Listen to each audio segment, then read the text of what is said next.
Good morning class. आज हम लोग ऑनलाइन क्लास में पढ़ेंगे प्रीपोजिशन।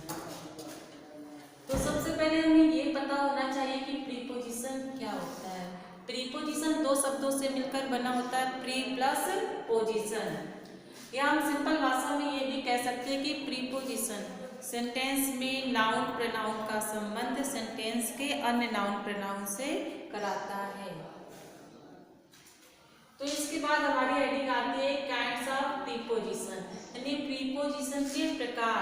तो सिंपल प्रीपोजिशन के तीन प्रकार होते हैं, सिंपल प्रीपोजिशन, कंपाउंड प्रीपोजिशन और फ्रेज प्रीपोजिशन। यानी सिंपल तरीके से समझने के लिए हमने प्रीपोजिशन को तीन भागों में डिवाइड किया, सिंपल प्रीपोजिशन, कंपाउंड प्रीपोजिशन और फ्रेज प्रीपोजिशन। सिंपल प्रीपोजिशन में सारे छोटे छोटे प्रीपोजिशन आ जाते हैं, जैसे एट हो गया, बाय हो गया, फॉर हो गया, इन हो गया, टू हो गया, विद हो गया। उसी तरीके कंपाउंड, कंपाउंड का मतलब कंबाइंड, इसमें वो प्रीपोजिशन आते हैं जो दो प्रीपोजिशन से मिलकर बने होते हैं, जैसे into, up to, without, within, upon. ये सारे क्या है, कंपाउंड प्रीपोजिशन। और तीसरा हमारा क्या है, फ्रेजल, या हम कहेंगे फ्रेज प्रीपोजिशन। अब फ्रेज प्रीपोजिशन में क्या होता है, वो फ्रेज की तरह यूज होते हैं, according to, along with, with to, owing to, due to, have to, ये सारे हमारे क्या है, फ्रेज प्रीपोजिशन। तो आज हम लोग पढ़ने जा रहे हैं यूज ऑफ सम प्रीपोजिशन। तो यूज ऑफ सम प्रीपोजिशन में हमारा पहला है इन और एट का प्रयोग। तो इनका प्रयोग होता है देशों और बड़े शहरों के लिए, यानी बड़े स्थानों के लिए हम इनका प्रयोग करते हैं, छोटे स्थानों के लिए हम एट का प्रयोग करते हैं। ही लिव्स एट खैर इन अलीगढ़। अब देखो अलीगढ़ क्या है, बड़ा, और खैर क्या, उससे छोटा। तो यहाँ पर अलीगढ़ के लिए हमने इन यूज किया और एट खैर के लिए, जैसे हम लिखना चाहें ही लिव्स एट ठटिया इन कन्नौज।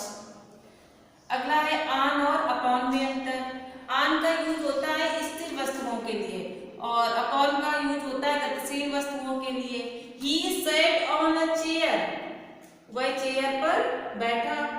अब तो बैठेगा तो कैसा होगा, स्थिर होगा। The cat sprang upon the table, यानी जो कैट है वो टेबल पे झूल रही, तो झूलने में क्या होगी, वो गतिशील होगी, इसलिए यहाँ पर अपॉन का यूज किया गया। अगला है विद और बाय। देखो दोनों का अर्थ होता है से। जब कोई कार्य किसी के द्वारा हम करते हैं तो या तो विद का यूज करते हैं या फिर बाय का। तो विद आता है इंस्ट्रूमेंट से, जब कोई कार्य किसी इंस्ट्रूमेंट के द्वारा कराया जाता है तो हम विद का यूज करेंगे। और जब किसी पर्सन के द्वारा कोई कार्य होता है, डोर, डोर का मतलब होता है के द्वारा, जब पर्सन के द्वारा कार्य करते हैं तो बाय का यूज होता है। The robber killed him with an axe. Robber killed, मारा, हिम, उसे, किससे मारा, विद एन एक्स। एक्स क्या है, कुल्हाड़ी, इंस्ट्रूमेंट, इसलिए हमने यहाँ पर विद का यूज किया। ही वॉज किल्ड, उसको मारा गया, बाय अ मैडमैन, एक पागल व्यक्ति के द्वारा। तो यहाँ पर पर्सन, इसलिए हमने बाय का यूज किया, और यहाँ पर इंस्ट्रूमेंट मिला, इसलिए यहाँ पर विद का यूज हुआ है। अगला है बिटवीन और अमंग। बिटवीन दो व्यक्तियों या दो वस्तुओं के लिए प्रयोग होता है, उसी तरीके से जो अमंग होता है वो दो से अधिक व्यक्तियों तथा दो से अधिक वस्तुओं के लिए प्रयोग किया जाता है। Divide these mangoes between Ram and Shyam. तो यहाँ पर देखो हमें दो व्यक्ति मिले, राम और श्याम, इसलिए बिटवीन का यूज किया गया है। और ये याद रखिएगा, दो को जोड़ने के लिए हमें कंजक्शन चाहिए, तो बिटवीन अपने साथ हमेशा एंड लेता है। इससे रिलेटेड कुछ चीजें हम और सीख लेते हैं।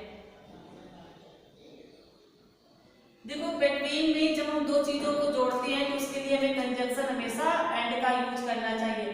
बिटवीन के बाद अगर प्रोनाउन आता है तो वो हमेशा ऑब्जेक्टिव केस में यूज होता है। तीसरा होता है बिटवीन के साथ एवरी, ईच वर्ड गलत होते हैं, और प्रोनाउन के बाद जो भी नाउन आता है वो हमेशा प्लूरल होता है। अगला देखिए divide these mangoes among Ram, Gopal and Mohan. अब यहाँ पर दो से अधिक व्यक्तियों की बात हो रही है, इसलिए अमंग का यूज हुआ, और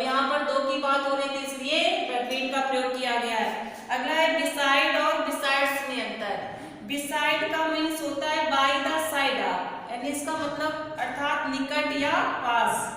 बिसाइड का मतलब होता है इन एडिशन टू, के अतिरिक्त। Come and sit beside me, come यानी आना, आओ, एंड और सिट बैठो, बिसाइड मी मेरे पास।